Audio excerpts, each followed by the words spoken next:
Lynn average instead of league average. Okay, there, Whitlock. Yeah, this is happening right there. We've got Lynn and Jordan on the balance scale, basically equal.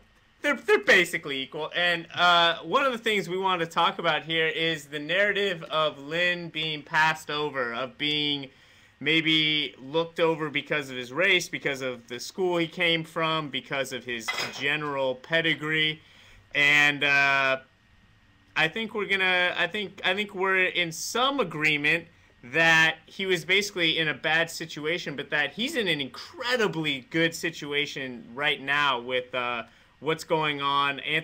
Brett Coromanos wrote a great piece for HoopSpeak about it, and let's just start with your thoughts, Zach.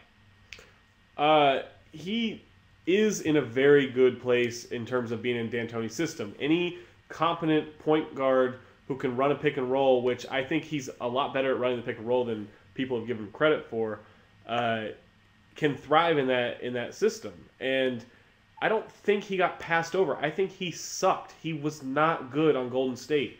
He couldn't make a layup. His dribble was almost above his head. He had a lot of fundamental problems that it seems like he's ironed out. I don't know if the Knicks ironed those out. I don't know if he got a personal trainer. I don't know if he just figured it out on his own.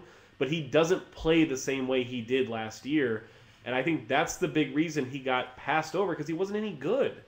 And, I mean, he had talent, but he didn't know how to use the talent. He didn't know how to iron out the deficiencies in his game. Yeah, I mean, I would agree with that, and I think that there's an irony about it. New Yorkers are acting as though Lynn just fell out of the sky, and there was no Lynn before this, and a lot of people who had never heard of him are now weighing in with how he had been passed over. New York saw Lynn, and they saw he was good, and it was yes. so. Yes, and nobody besides New Yorkers had recognized, the incredible talent of Jeremy Lin. And the thing is, when Lin was in the Bay Area, it was perceived that his roster spot had been given due to favoritism. Had the Warriors not gotten him, he might never have reached the league in the first place. And there was that perception because Lin is actually friends with Joe Lacob, the Warriors owner's son. And so because of that connection, people thought this is why Lin's on the team. And he was a very shaky point guard. He made really terrible decisions and often lost the ball and often missed at the rim. And I think what's happened, and it's a tremendous credit to him, not only does he have that great system, but he's improved a lot. He protects the ball a lot better going to the hoop. The sort of tricky reverse layups and corkscrew layups that he does right now, he was not doing that last year. He was doing what worked in the Ivy League, and he was getting swatted. So I just think that, you can definitely criticize the Warriors for not developing their talent, and I think that is fair. But I do believe that the story is more about Lin getting better than everybody not recognizing just the inherent greatness that he had prior to this. And also an interesting thing, this is an instance where the D-League is a place where he probably helped him significantly develop those skills. He scored well in the D-League. I think he picked up some of those tricks, the way he cups the ball, the way he finishes on the other side of the rim with his right hand. Yeah, get over it, Ethan. You've got a beard. You got to be a man about this. And I think that this isn't. I guess we didn't get to air it, but we had a Google Hangout and name drop alert. Jay Adonde said it's interesting the players that we allow to fail, and I thought this was a really interesting way of thinking about it. When Kobe starts 1 for 9.5, he's not getting benched for the second half. Kobe gets to keep shooting. When Jeremy Lin comes out and has 5 turnovers in the first half, Jeremy Lin gets to keep attacking. And that's something that's very rarely afforded to a player who goes undrafted, who's only in his second year, and who has really come out of nowhere. And I think that as a public who appreciates the game, it's important to remember that you have to let players fail, and that there's certain players that have a longer leash than others. And those, if Jeremy Lin came in and he had those 5 turnovers in 13 minutes of action and you didn't get the rest of that 23 minutes of great play, you wouldn't think he was much of a player. But he's got that environment, and it's allowed him to really show what a good player he can be over an amount of time where he keeps trying and trying. Helps having Tony Douglas as the backup. When the alternative is Tony Douglas, it ain't bad. All right, guys. Let's do our Dagger Smash Noted. Are you guys prepared? Or is this going to be one of those ones where everyone's like, well, I didn't know if I would have the Dagger this time. Don't worry.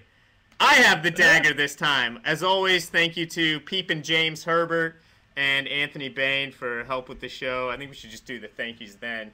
My Dagger has to do with three-point shooting, and it has to do with Steve Novak. If you go to StatsCube and put Lin and Novak in there, you will see something really interesting. One, Steve Novak is 6'10" and shoots the blazing crap out of the ball. And so when you stick a four-man next to Chandler and with a guy like Lin who can penetrate so well and kick to the weak side, that guy is extremely valuable. He's scoring a lot of points with Lin in the game, and Lin is playing much better with Novak in the game. When Amari and Melo are eating up some of those minutes, I'll be really curious to see what that does to the spacing and what that does to Lin's game.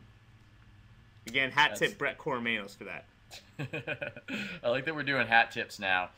My smash will be a rumor smash. It's going to be rooted in we didn't have time because we had these great interviews, but I did have a rumor from my head that I want to convert in a smash form. This is the motion for how that happens. And it's basically that I foresee the following happening based on what Beckley was saying earlier with this Sonics momentum, and based on Steph Curry's love for the Bobcats organization and for the city of Charlotte.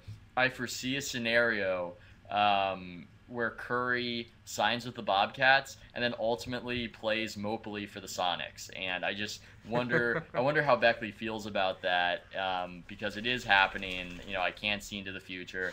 I knew about Lynn. I just kept it to myself. So I'm letting you guys in on this one. That's the future. That's how it's going down. Thank you. Well, I think the only way we get the Bobcats is when David Stern uses the blackmail that he used to get Jordan out of the league for 2 years in order to cede control of the Bobcats. Because I don't think he's going quietly on letting that team out of there. So sorry if we take your team, people out there. By the way, I should have said this in our Bobcat section. We were arguing about how awful they were. I totally forgot about this. Even though it's rumored that Curry wants to leave for Charlotte, last night the Bobcats are so bad. They are so bad. It sounds like I'm setting up a hokey joke, but they're so bad that... How bad are they? They're so bad that on the Jumbotron, they played Steph Curry talking about how much he loves the Carolina Panthers and Cam Newton and the city of Charlotte, and a little interview snippet just because the Warriors are that unconcerned with him fleeing for Charlotte. They're that bad. So... right there, and I will cede the floor to Zach. Wow, I don't even remember what my noted is. Oh, I know my noted. Wife Swap. Wife Swap is a hell of a show. It's on. They've got marathons on Lifetime all the time. Not only did I enjoy watching Wife Swap at like 1 a.m. last night, but it allowed me to see a commercial for an upcoming series called The Client List, which is Jennifer Love Hewitt as a mom who is a massage parlor hooker. And it was a Lifetime movie. They've turned it into an entire series starting in April. But that's not the beauty of Wife Swap. It's a phenomenal show. There was this crazy woman on last night, surprise, surprise, who was like working out her kid like he was Kobe at 11. And I mean, she was the antithesis, or she was like the antithesis of anything you would want your wife to be. She was mean. She made her husband sit in the back seat when she drove. She dressed him like he wasn't allowed to pick out his own clothes. And so I made a joke about Jackie Christie. Someone added her on Twitter, and then she started following me. She joked around. She's like, no, that's not me, but I'll check out the show. Heck of a nice lady when you're not married to her. And with that, we look forward to seeing you and Amber at Sloan. See you guys later. Heck of a nice lady when you're not married to her. That's just... Get big. That's classic. Take us out, James.